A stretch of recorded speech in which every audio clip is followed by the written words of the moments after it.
Bonjour à tous et à toutes. Aujourd'hui, on va parler de programme de formation de l'école québécoise. Le public ciblé, c'est le futur enseignant, enseignante. Dans cette présentation, je présenterai à mon futur collègue les principales composantes des programmes. Commençons par la mission de l'école ou les interdisciplinarités du programme. Le premier but du programme est de créer le citoyen du XXe siècle qui pourra répondre à ses besoins personnels, les besoins de sa société et intégrer et contribuer efficacement au développement de sa société. Autant que un enseignant, un enseignante, c'est très indispensable de savoir c'est quoi la mission dans notre école québécoise. Donc,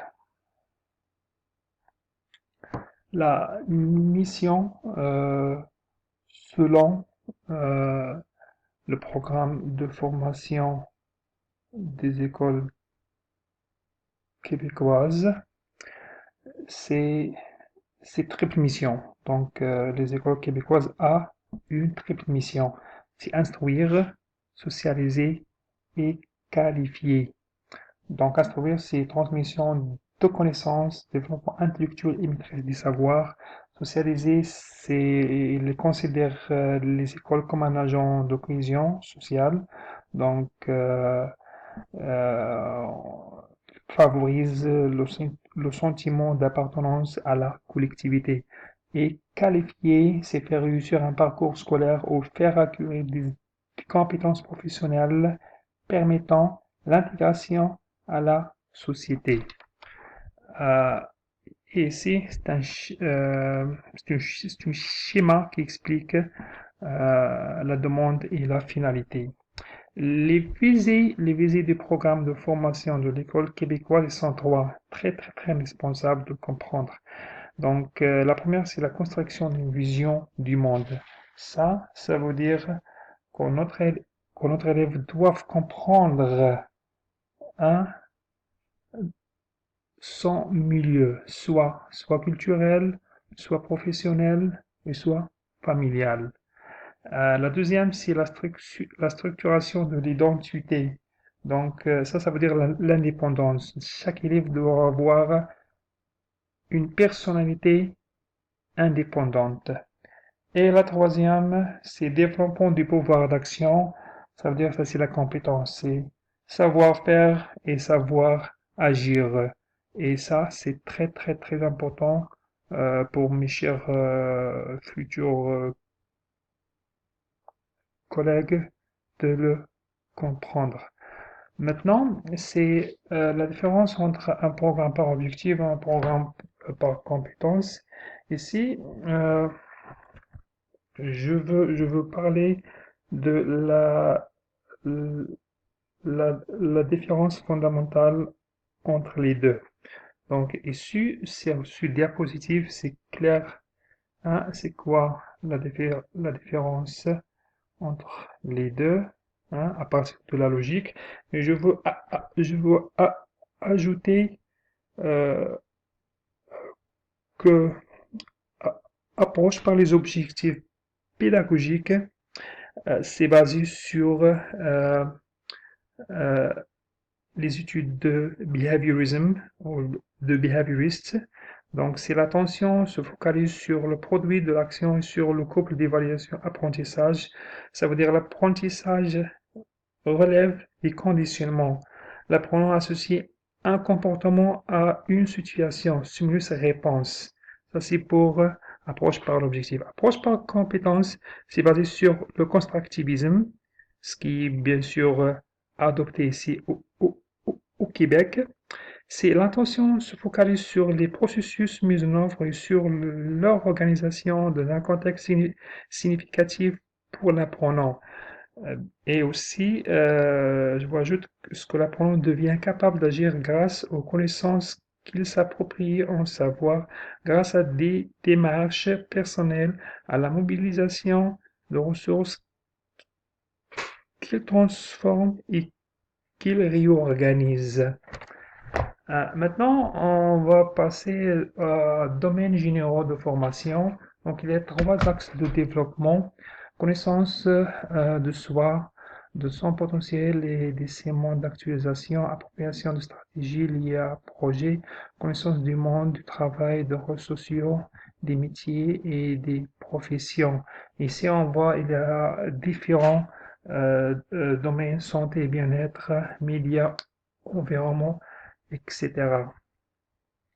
Maintenant, on va parler de 9 compétences transversales. Donc, ils sont basés sur trois ordres qu'on voit ici. Il y a ordre intellectuel, c'est exploiter, résoudre, exercer et mettre en œuvre sa pensée créatrice. Euh, Ordre méthodologique, c'est se donner des méthodes de travail efficaces, exploiter la technologie. Et l'ordre personnel et social, structurer son identité et coopérer, parce que c'est social. Et l'ordre de la communication, c'est communiquer de façon appropriée. Euh, les domaines d'apprentissage et disciplines comprend 5 domaines. Donc, il y a les langues, la mathématique, la science, la technologie, l'univers social et les arts, et le développement personnel. Euh, la notion de compétence, il y a beaucoup de définitions. J'ai mis ici plusieurs définitions, mais je veux seulement ici lire la définition du Conseil supérieur de l'éducation. C'est un ensemble d'habiletés qui permettent d'agir à une manière cohérente et adaptée à différentes situations dans un domaine d'intervention. Donc, ça, c'est savoir-faire et savoir agir. Maintenant, la notion de interdisciplinarité, c'est très important parce que elle fait lien entre tous les autres domaines, tous les autres sujets d'apprentissage. Donc,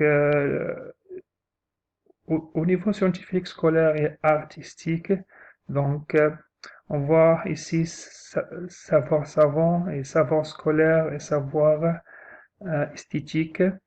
Les finalités, c'est produire de nouveaux savoirs, répondre à des besoins sociaux, diffuser le savoir, former des acteurs sociaux, proposer de nouvelles interprétations sensibles de la réalité. Donc, c'est euh, seulement pour un peu expliquer, c'est comme l'échelle de réflexion de Bloomfield. On commence par l'information et on finit aux synthèses.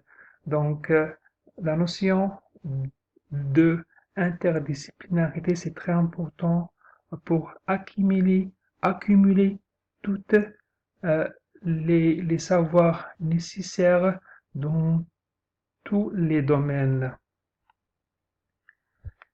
Et en conclusion, le programme de formation, c'est un repère commun et incontournable. Donc, tous les participants dans notre domaine d'apprentissage et d'éducation devront mettre en œuvre les principes et concepts de programme. C'est un programme obligatoire. Et je vous souhaite, mes chers futurs enseignants et enseignantes, une bonne continuation de votre carrière professionnelle et à bientôt.